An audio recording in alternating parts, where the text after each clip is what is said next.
रहीम अस्सलाम वालेकुम। आप देख रहे हैं cable creation. Like comment share subscribe जरूर करें। वीडियो की स्पीड को तेज़ किया तो उसके लिए मैं हर वीडियो में माजरत करता हूँ, करनी पड़ती हैं।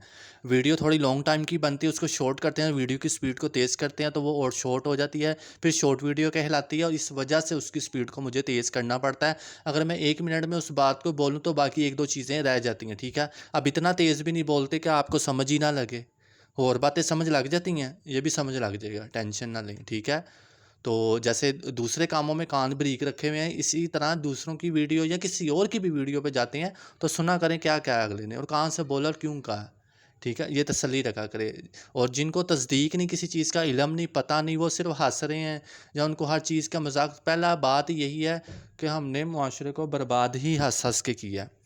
जहाँ पे सीरियस होना है वहाँ पे हमने हंस दिया, बात ख़त्म, अहमियत ख़त्म होगी ना। अपनी भी गई, इस्लाम की भी गई, मुआशरे की भी गई, आने वाली नस्ल की भी गई, और जो मौजूदा उनकी